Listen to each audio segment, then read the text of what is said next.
राधे राधे। तो कैसे हैं आप सभी? मुझे उम्मीद है कि आप सभी बढ़िया होंगे। तो मैं भी एकदम स्वस्थ हूँ। तो आज का व्लॉग मैं अपनी लोकल लैंग्वेज गद्दी में नहीं बना रही हूँ। इसका रीज़न ये है कि मैं जा रही हूँ डलहौज़ी के मोस्ट रिकमेंडेड प्लेस पहलानी माता temple. Yes, you heard right. आज मैं जा रही हूँ पहलानी माता टेम्पल। तो मैं चाहती हूँ कि इस मंदिर के बारे में जो नहीं जानता है उनको भी पता चले, और कितनी सुंदर वादियों में ये मंदिर बसा है वो भी मैं दिखाना चाहती हूँ। हिंदी को समझने में सभी कैपेबल होते हैं, that's why I am making this vlog in Hindi language. और अभी हम गुज़र रहे हैं डीपीएस स्कूल से, और ये सभी उसी का सराउंडिंग है। आप देख सकते हैं कितनी ग्रीनरी है, और यहाँ पर आपको कुछ भी गंदगी देखने को नहीं मिलेगी। तो जब आप यहाँ पर आओ तो इस बात का ध्यान रखो कि गंदगी आप भी ना फैलाओ। तो हम पहुँच चुके हैं वहाँ पर जहाँ से हमारी चढ़ाई शुरू हो ही चुकी है, और यहाँ से हम अब जाएंगे मंदिर की तरफ। तो मैं थोड़ा सा आपको व्यू दिखा देती हूँ। और देखो कितने श्रद्धालु आ रहे हैं, कुछ जा रहे हैं। तो यहाँ पर डस्टबिन भी रखा हुआ है और बोर्ड लगा है से नो टू प्लास्टिक। तो आप कुछ भी खाओ तो इस बात का ध्यान रखो कि आपने गंदगी नहीं फैलानी है। और यहाँ से मंदिर की दूरी बची है 900 मीटर। तो यहाँ से भी चढ़ाई कर रहे हैं कुछ लोग, और यहाँ पर कुछ सेल करने के लिए रखा हुआ है इन्होंने। तो चलते हैं आप ऊपर की तरफ। तो ये देखो, यहाँ की एक ख़ास बात और है, कितने सुंदर फ्लावर्स लगे हुए हैं। कितना सुंदर कॉम्बिनेशन है प्रकृति का, वाइट एंड येलो फ्लावर्स कितने सुंदर लग रहे हैं। और ये येलो फ्लावर्स भी हैं यहाँ पर। तो यहाँ पर आपको व्यूज़ एक से एक बढ़ के देखने को मिलेगा। और ये देखो, एक और मैंने कैप्चर किया है आप लोगों के लिए, पेड़ के पीछे से एकदम।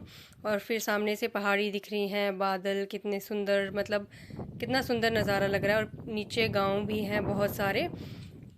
और आपने कमेंट करके ज़रूर बताना है कि आपको ये कैसा लगा व्यू। तो ये देखो कितना सुंदर यहाँ पर व्यू दिख रहा है। यहाँ से ये हम रास्ते से थोड़ा सा ऊपर चढ़ के आए हैं, और यहाँ से ये व्यू दिख रहा है एकदम। बादल कितने सुंदर लग रहे हैं, पहाड़ी ऐसा लग रहा है कि सीनरी बनाई हुई जैसे मोबाइल वगैरह में हम देखते हैं। तो ये तो ड्रीम व्यू हो सकता है किसी का। और हम यहाँ पर रहते हैं, हाँ हमारा घर भी यहाँ पर है नीचे। तो यहाँ से आपको दिख रहा होगा मंदिर थोड़ी ही दूरी पर बचा है। और उधर देखो सामने जो मैं जूम कर रही हूँ, ये है मिनी स्विट्ज़रलैंड। हाँ, यहाँ से खजियार भी दिख जाता है। तो हम चढ़ के आए हैं, देखो ये है रास्ता, जो पक्का रास्ता बना हुआ है उससे थोड़ा सा ऊपर चढ़ के आए हैं हम। और यहाँ से दिख रहा है, और यहाँ से छोटी बच्ची जयकारा लगाते हुए जा रही है। जाओ, जय माता दी, करते जाओ, मैनी सोनिया, ये बने रखी। ट्रैकिंग का एक मज़ा ये भी होता है कि आप अलग अलग और बहुत ही सुंदर सुंदर व्यू एंजॉय करते हो। और यहाँ से मंदिर की दूरी बची है 400 मीटर। और यहाँ पर पानी भी इकट्ठा किया हुआ है, ये जो भैंस वगैरह चरने के लिए आती है यहाँ पर उनके लिए। और यहाँ पर कितना सुंदर व्यू है, देखो बादल पीछे कितने सुंदर लग रहे हैं।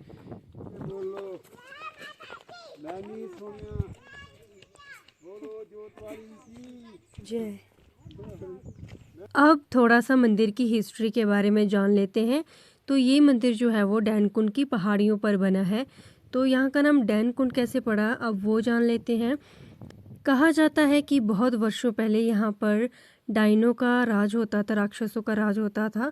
तो उसी के नाम पर यहाँ का नाम डैनकुंड पड़ा। इस मंदिर का नाम पहलानी कैसे पड़ा, अब वो जान लेते हैं। तो कहा जाता है कि राक्षसों के तांडव से यहाँ के स्थानीय लोग बहुत ही परेशान हो चुके थे।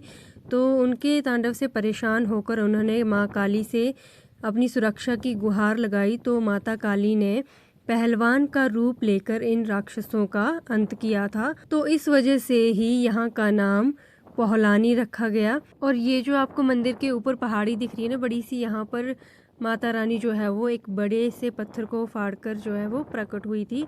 तो यहाँ पर जाना सबके लिए वर्जित है, केवल जो माता के चुने हुए लोग होते हैं वो यहाँ पर जा सकते हैं, बाकी सभी के लिए यहाँ पर जाना वर्जित हुआ है। तो फाइनली हम मंदिर के नज़दीक पहुँच चुके हैं, और बहुत ही सुकून मिल रहा है यहाँ पर।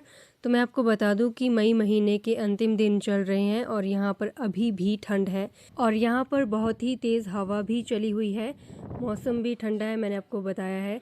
और ये है बड़े भैया की दुकान। और अभी हम यहाँ पर थोड़ी देर बैठेंगे और उसके बाद जाएंगे हम मंदिर दर्शन करने। अभी मैं आ गई हूँ मंदिर के थोड़ा सा ऊपर और ये है मंदिर के पीछे का व्यू।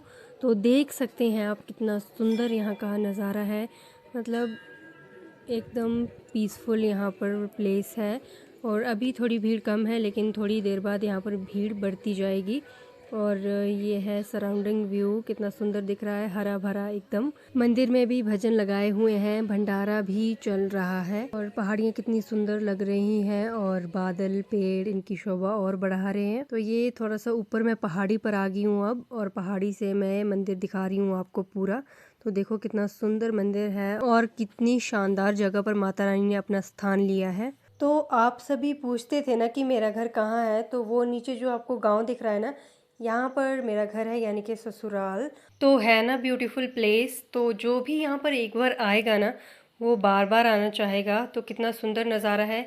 देखो यहाँ पर भैंसें भी अपना चारा चुग रही हैं और बकरियाँ वगैरह भी हैं यहाँ पर, और इनको भी एक्सपीरियंस है पहाड़ियों पर चलने का। देखो कितने सुंदर पहाड़ लग रहे हैं।